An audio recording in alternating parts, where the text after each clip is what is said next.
Hi friends, அனைவருக்கும் வணக்கம். Reserve bank of India வந்து பார்த்தீங்கன்னாக்கா தங்க நகை கடனுக்கு ஒரு புதிய அப்டேட் வந்து எடுத்துகிட்டு வந்திருக்காங்க. அது என்ன அப்டேட்டுன்னு பார்த்தீங்கன்னாக்கா, இனி தங்க நகை கடனுக்கு இஎம்ஐ ஆப்ஷன் வரப்போகுது. விரைவில் குட் நியூஸ் சொல்லும் ஆர்பிஐ சொல்லி கொடுத்துருக்காங்க.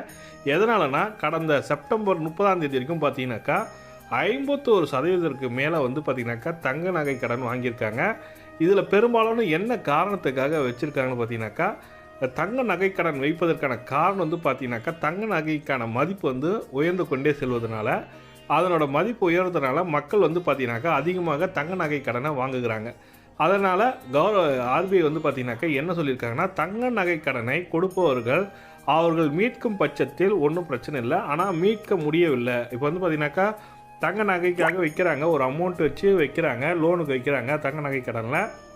ஆனால் அவங்க வந்து மூக்குறாங்களான்னு பார்த்தீங்கன்னாக்கா, மீட் எடுக்கிறாங்களான்னு பார்த்தீங்கன்னாக்கா அது மீட் எடுக்க முடியல. அவங்களால அவங்க பொருளாதார சூழ்நிலை காரணமாக தான் தங்க நகை கடனுக்கு போகிறாங்க. அந்த போகும்போது பார்த்தீங்கன்னாக்கா மீட்கும் பட்சத்தில் வந்து பார்த்தீங்கன்னாக்கா அவங்க வந்து பார்த்தீங்கன்னா கட்ட வேண்டிய அமௌண்ட் வந்து பெரிய தொகையாகிடுது. அதுக்கு இன்ட்ரெஸ்ட் எல்லாம் போட்டு வரதுனால கட்ட முடியல. அதனால் ஏலம் விடுறாங்க. ஏலத்தில் வந்து சரியான ப்ராப்பராக ஏலம் விடுறாங்களான்றதே தெரியல. அவங்களுக்குள்ளே அந்தந்த பேங்க்கே வந்து பார்த்தீங்கன்னாக்கா தெரிஞ்சவங்களுக்கு பர்சனலாகவே யூஸ் பண்ணிக்கிறாங்கன்ற மாதிரி ஆர்பிஐ வந்து ஒரு குற்றச்சாட்டு வந்திருக்கு. எக்கனாமி ஆஃப் இந்தியா வந்து பார்த்தீங்கன்னாக்கா இந்த குற்றச்சாட்டை கொடுத்துருக்காங்க ஆர்பிஐ கிட்ட.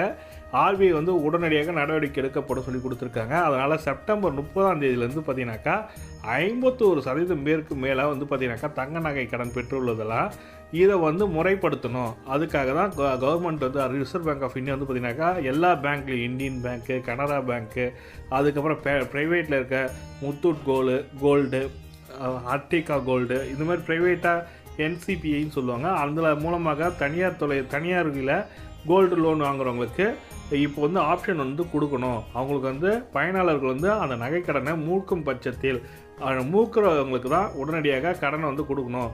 அவங்களோட தகுதி என்னென்னு பார்த்து, இப்போ நம்மளுக்கு பர்சனல் லோனுக்கு, ஹோம் லோன்லாம் வந்து பார்த்தீங்கன்னாக்கா அவங்களோட தகுதி எல்லாத்தையும் பார்த்து தான் கொடுக்குறீங்க. அதே போல் கோல்டு லோனுக்கும் அவங்களோட தகுதி இவங்க வந்து கட்டினா மீட்கப்படுமா, அந்த தங்க நகை கடன் மீட்கப்படுமான்றதை எதிர்பார்த்து தான் நீங்கள் தங்க நகை கொடுக்கணும்னு இருக்காங்க. அதுவும் இல்லாமல் மற்றும் இஎம்ஐ ஆப்ஷன் மந்த்லி இன்ஸ்டால்மெண்ட்டு சொல்லுவாங்க. மாதம் ஒரு அமௌண்ட்டு கட்டணும், வட்டியோடு சேர்த்து கட்ட சொல்லணும் அப்படின்ற மாதிரி ஆப்ஷனு கொண்டு வர போகிறாங்க சொல்லிட்டு ரிசர்வ் பேங்க் ஆஃப் இந்தியா வந்து சொல்லியிருக்காங்க. இந்த தகவல் தான் ஆர்பிஐ வந்து எல்லா பேங்க்குக்குமே கொடுத்துருக்காங்க சுற்றறிக்கையாக. கூடிய விரைவில் இஎம்ஐ ஆப்ஷன் வரப்போகுது. இப்போ நீங்கள் கோல்டு லோன் வச்சுருக்கீங்க, ஒரு 10,000 ரூபாய்க்கு விற்கிறீங்கன்னு வச்சுப்போமே. ஒரு கோல்டு வந்து 10,000 ரூபாய்க்கு விற்கிறீங்க, அதுக்கு இன்ட்ரெஸ்ட்டு 12,000 ரூபா, மொத்தம் 2,000 ரூபா சேர்த்து 12,000 ரூபா ஒரு வருஷத்துக்கு கட்டணும். நீங்கள் ஒரு வருஷத்துக்குள்ளே கட்டினீங்கன்னாக்கா உங்களுக்கு ஒன்றும் பிரச்சனை இல்லை. இது ஒரு வருஷத்துக்கு அப்புறம் நீங்கள் கட்டுறீங்கன்னா அதுக்கான இன்ட்ரெஸ்ட் ரேட் அதிகமாக. இப்போ வந்து பார்த்தீங்கன்னாக்கா நீங்கள் எப்போ மூப்பீங்கன்னு கேட்பீங்க. எப்பொழுது உங்களோட நகையை மீட்கப்படும் சொல்லி கேட்பாங்க.